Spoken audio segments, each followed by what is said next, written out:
Kata bilatung, kata cacing. Makan tuh. Mas asyidi idhasya kasyira. Demi menafikan berlaku curang, seorang lelaki warga Indonesia Asep Kosasih tergamak bersumpah sambil memijak kitab suci Al-Quran. Hari ini darah saya mendidih melihat beredar video di media sosial. Yang video ini sebetulnya sudah cukup lama beredar, sudah hampir 2 mingguan. Diduga ada seorang oknum pejabat di Kementerian Perhubungan yang diduga menistakan agama Islam dengan diduga melakukan tindakan yang menurut saya sangat bodoh. Oknum pejabat di Kementerian Perhubungan ini diduga menginjak Al-Quran, kitab suci umat Islam. Ini ada videonya, saya kasih lihat. Jadi pria atas nama Asep Kosasih ini dinarasikan tengah diinterogasi istrinya karena diduga berselingkuh. Yang jadi masalah di sini adalah usai penyebutan sumpah, Asep itu terlihat menginjak Al-Quran. Berita dari TV One nih, saya nggak habis pikir loh Pak sama Anda Pak. Ini pakai logika sederhana aja bisa. Al-Quran ini kitab suci umat Islam. Dan saya lihat Anda sepertinya umat Islam juga. Anda mau bersumpah, mau meyakinkan seseorang dan lain-lain. Anda bisa taruh Pak. Al-Quran ini tempatnya Pak, bisa Anda taruh di atas kepala. Ya, terhormat Pak di sini Pak. Bukan Anda injek Pak. Lagian kok Anda lebih takut sama istri Anda daripada sama pencipta Anda? Konyol, menurut saya sangat konyol tindakan ini. Saya marah, betul-betul marah. Saya sebagai umat Islam, meskipun saya seorang mualaf, saya betul-betul merasa sangat marah atas kejadian ini. Saya minta melalui video ini kepada Bapak Kapolri, Jenderal Polisi Listio Sigit Prabowo, mohon diatensi Pak kasus ini Pak. Kami umat Islam sangat terluka Pak dengan video seperti ini yang beredar di media sosial. Ini akan jadi presiden yang buruk untuk generasi muda kita Pak. Untuk anak-anak kita nanti ini akan jadi contoh yang sangat tidak baik Pak. Dan saya minta kepada Kepolisian Republik Indonesia segera Pak diusut dan ditetapkan siapa yang bersalah dan ditindak secara peraturan hukum yang berlaku di Republik ini. Banyak banget kejadian ya, kayak kemarin belum lama ada salah satu TikTokers Galilos yang diduga menistakan agama. Itu langsung loh Pak, langsung ditangkap. Ini ada apa? Apakah karena yang bersangkutan ini seorang oknum pejabat? Saya kira itu tidak penting, itu nggak ada hubungannya. Saya sangat percaya Polri tegak lurus, presisi, tidak pilih-pilih. Semua sama di hadapan hukum. Saya percaya Kepolisian Republik Indonesia akan bisa segera mengungkap kasus ini dan segera bisa menetapkan tersangka kepada pihak-pihak yang diduga sudah melakukan penistaan terhadap agama Islam. Bukannya saya mau sok suci atau apa dan lain-lain. Enggak. Meskipun kita semua ini pendosa, saya pendosa juga. Tapi saya tahu bahwa tindakan menginjak Al-Quran itu sangat biadab. Jadi melalui video ini saya berharap didengar oleh Kepolisian Republik Indonesia. Dan kami akan menunggu update terbaru dari Kepolisian Republik Indonesia ini mengenai perkara ini seperti apa, tindak lanjutnya seperti apa. Supaya apa? Dengan tindakan tegas dari Kepolisian Republik Indonesia, ini akan jadi catatan, akan jadi jejak digital. Di kemudian hari kelak, orang nggak ada yang berani merendahkan atau menistakan kitab suci umat Islam, Al-Quran, ya, dengan dia injak. Ini akan jadi contoh untuk semuanya. Sudahlah, kita ini hidup yang benar aja. Dan tolong gunakan akal sehatmu gitu loh. Itu Al-Quran kamu injek. Sangat gak bermoral saya bilang. Sekian video dari saya. Dan saya yakin dan percaya video saya ini akan didengar oleh Kepolisian Republik Indonesia. Dan mari masyarakat semuanya, khususnya umat Islam, mari suarakan. Ini adalah tanggung jawab kita juga. Kita merasa tersakiti, merasa terlukai dengan kejadian ini. Kita percaya kepada Kepolisian Republik Indonesia untuk menuntaskan perkara ini. Terima kasih. Wabillahi taufik walhidayah. Wassalamualaikum warahmatullahi wabarakatuh. Assalamualaikum warahmatullahi wabarakatuh. Lagi-lagi oknum pejabat yang melakukan tindakan yang di luar nalar. Kalau saya baca tentang informasinya, seorang oknum pejabat Dinas Perhubungan ini, dia diinterogasi oleh istrinya. Apakah selingkuh atau tidak? Kemudian sang oknum pejabat ini melakukan sumpah supaya istrinya percaya dengan cara bersumpah memakai Al-Quran. Tapi kenapa diinjak? Ini sangat disayangkan dan ini jelas-jelas penistaan agama. Bahkan beritanya juga sampai viral di media Malaysia. Apa yang viral terkait bab soal penistaan agama di Indonesia, di Malaysia itu juga diberitakan.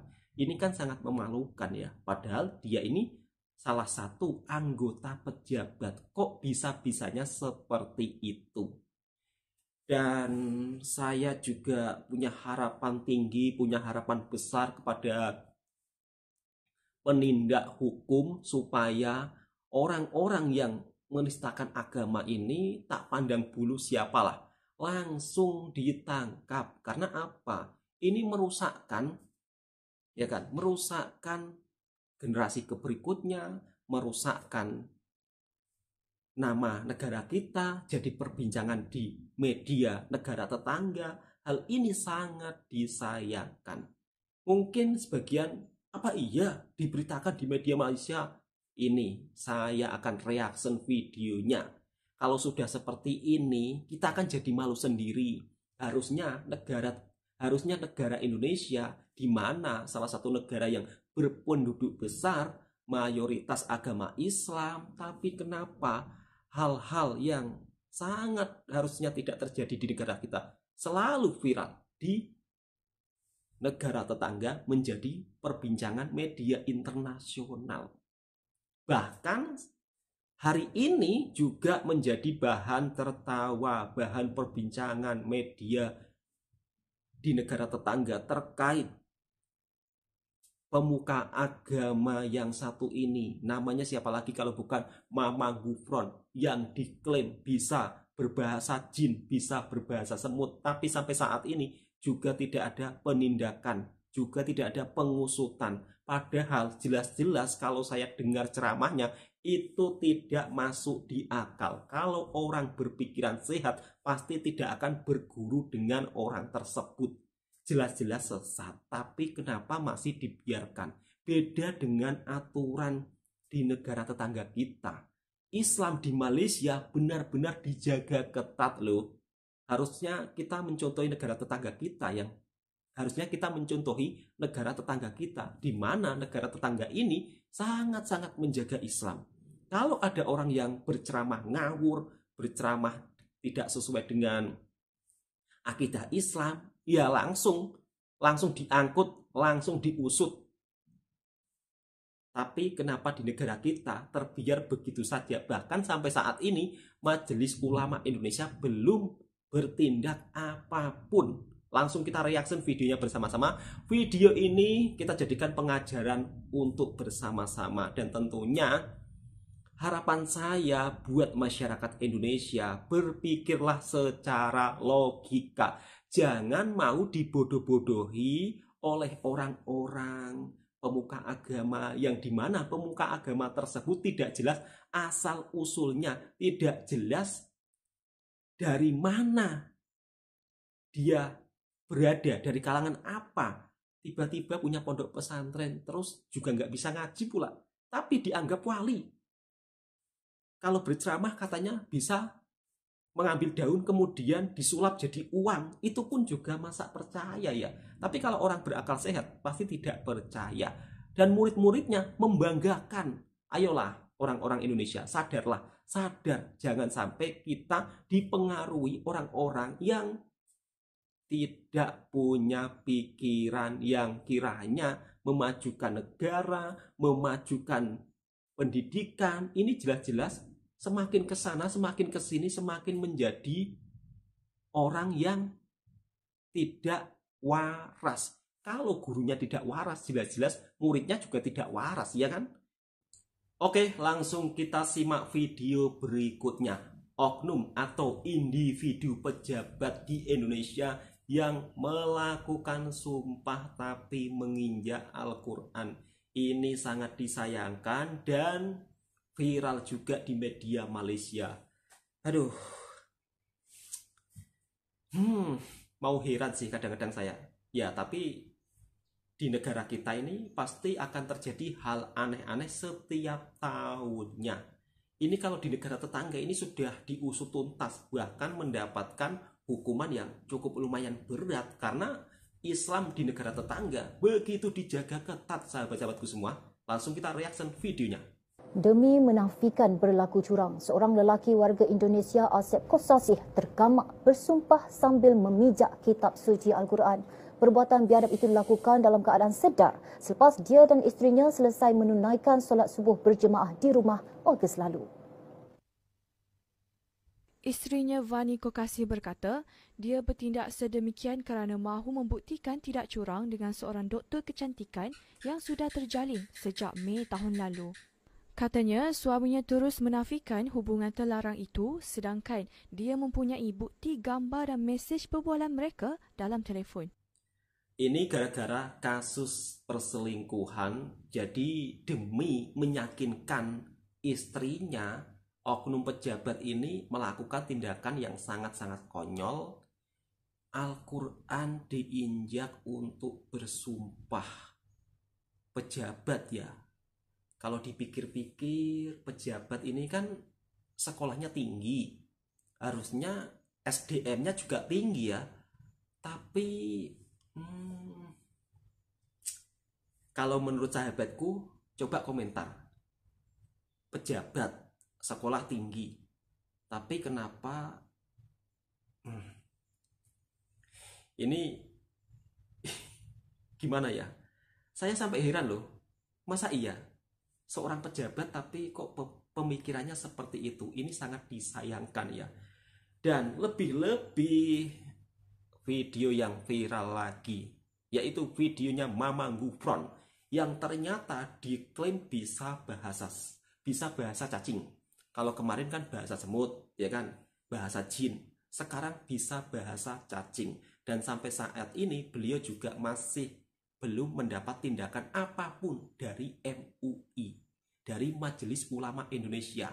Ayolah Majelis Ulama Indonesia, buktikan bahwa Majelis Ulama Indonesia juga benar-benar menjaga ketat Islam di Indonesia dari segala penyimpangan yang dilakukan oleh oknum pemuka agama, di mana oknum tersebut bukanlah seorang ulama atau wali Allah. Langsung kita simak video berikutnya. Kalau saya dengar wali Allah dari muridnya Sing Gufron ini sampai itu ya, menahan ketawa. Kok bisa-bisanya dianggap wali Allah, ya Allah ya Rabbi. Ayolah masyarakat Indonesia, mari kita berpikir secara sehat. Langsung kita reaction video selanjutnya. Hal-hal kontroversi yang diucapkan oleh Mama Gufron. Kata bilatung, kata cacing. Makan tuh. Mas asyidi idhasya kasyira. Kamu waktu di dunia saya jadi cacing, bisa menjadi umpan. Sekarang kamu jadi umpan saya. Kata cacing gitu bahasanya. Makanya ditanya kata semut, ini bahasa semut. Bismillahirrahmanirrahim. Asyukuri innaka ya Gufron, alkihi innaka ya firma Allah. Apakah saya didoakan enggak Gufron? Ya jelas lah. Karena saya informasi dengan Nabi. Nabi siapa? Nabi Sulaiman alaihi wassalam dengan saya. Ini bahasanya, bahasa jin. Bismillahirrahmanirrahim. Zakat buku ajin kode ada kojim. Ma bukan ada kajim. Itu bahasa jin. Beda dengan bahasanya malaikat. Bismillahirrahmanirrahim. La ta'ji inna ja'alun la ta'lim Allah. Bahasa semut. Bismillahirrahmanirrahim. Sikiin hasya kaya senakari makili makin kalima Allah. Itu bahasa semut. Kita pengen Rahman Rahim. Kita ini enggak sholat duhur. Kasih itu yatim piatu 10 orang. Kasih makan, kasih duit, kasih sarung. Sama enggak sholat? Sama atau sholat atau tidak? Ini kita berpikir. Syariatnya ada, hakikatnya ada, marifatnya ada. Apalagi antara khos dan khos. Sampai ke fana, sampai ke jabarkob. Subhanallah. Bersolawat. Insya Allah barokah selamat dunia wal akhirat. Biarpun hujan rincik-rincik ini barokah. Kenapa? Nyaksikan. Ini bahasa hujan. bahasa air dari langit. Bismillahirrahmanirrahim. La hasyidi innaka liyama fil ma'allah. Asyidi inhash. Al-hakal yama fa'adil yama fil ma'allah. Wusi adil wa adil yama ummahajanil ma fil ma'allah. Ini loh bahasanya. Bisa enggak? Jadi hijibnya ada, hijib Ghazali, hijib Ghufrani, sholawat Ghufrani, dikirnya ada. Sholawat Ghufrani. Ya? Betul atau tidak? Alhamdulillah. Nah, mudah-mudahan petunjuk hidayah Allah. Barusan mau hujan, gerudak. Berhenti hujan. Mas Kodi inna kaliyama firama. Berhenti, ya. Berhenti enggak? Berhenti. Nah, karena kita ini hidayah. Dan saya belum pernah pakai pakaian begini. Betul enggak? Bukan pamer, bukan. Tetapi saya keyakinan, keinginan. Rabbana qali inna rahmatan la kaliyama firma Allah. La qali inna sya'ala yama firma Allah. Kita harus sadar. Kita ini bakal kembali ke siapa? Kepada Allah. Udahlah, saya yang tanggung jawab. Nggak usah aneh-aneh. Tarik nafas. Saya baru kali ini mendengar ceramah yang sangat-sangat membagongkan atau sangat-sangat ini jelas-jelas sesat ya. Kenapa saya bilang sesat? Tidak sholat duhur bisa digantikan dengan memberi makan anak yatim. Aduh, tapi kok oke-oke saja ya orang seperti ini di negara kita. Ini ajaran dari siapa? Kok Ghufran ini ngawur ya Allah ya Robbi. Kemudian dia yang selalu berkata, dia akan tanggung jawab kepada umatnya. Dia yang bertanggung segalanya, yang menanggung perbuatan umatnya ngapain aja nanti kalau setelah meninggal dia yang menanggung di akhirat nanti. Untuk teman-teman, orang-orang seperti ini dia itu selalu mengeklaim dirinya itu ya, istilahnya bisa apa saja. Kalau kalian punya pemikiran sehat, jangan percaya dengan orang-orang yang seperti ini. Orang ini itu termasuk salah satu orang yang lepas dari rumah sakit jiwa ya. Aduh, gini kok dianggap wali, dianggap guru, dianggap pemuka agama. Terus di negara kita orang-orang seperti ini ya dibiarkan saja. Contohilah negara tetangga kita yang begitu menjaga Islam sangat ketat. Kalau dibiarkan seperti ini, mau jadi apa Islam di negara kita? Yang memalukan Islam di negara kita adalah orang-orang kita sendiri menjadi bahan tertawaan negara-negara tetangga kita. Negara lain berlomba-lomba memajukan teknologinya, memajukan peradaban yang modern, bukan berhayal, berhalusinasi. Kenapa? Kok banyak juga pengikutnya dan banyak yang percaya? Semoga video ini juga bisa menjadikan pengajaran untuk kita semua. Kalau di era zaman sekarang ada yang ngomong katanya bisa segalanya, bisa berjumpa dengan malaikat, bisa berkomunikasi dengan hujan, bisa berkomunikasi dengan hewan, udahlah, stoplah masyarakat Indonesia, jangan percaya, udah jangan percaya. Bergurulah pada orang yang jelas-jelas keturunannya siapa, asal usulnya. Jangan kalian percaya tiba-tiba ada orang yang mengaku bisa bahasa ini, bisa bahasa itu, terus mengeklaim katanya bisa mengambil daun jadi duit. Jangan percaya. Udah cukup-cukup yang dulu-dulu ya. Dulu juga ada kan di Jawa Timur kalau nggak salah, ada seorang pemuka agama yang katanya bisa menggandakan uang, dan rame di media sosial, akhirnya hingga viral dan alhamdulillah orangnya tertangkap. Samsudin juga sudah tertangkap. Ya, harapan saya mudah-mudahan Mamang Ghufran ini ya segera diusut tuntas motifnya apa, supaya jelas, supaya juga mendapat tindakan hukum. Karena kalau bagi pandangan saya ini jelas-jelas penistaan agama. Oke, cukup sekian. Assalamualaikum warahmatullahi wabarakatuh. Jangan lupa, jika suka dengan kontennya Bang Toha, silahkan tekan tombol merahnya, subscribe, like, komen, dan bagikan ke sahabat-sahabat Anda semua.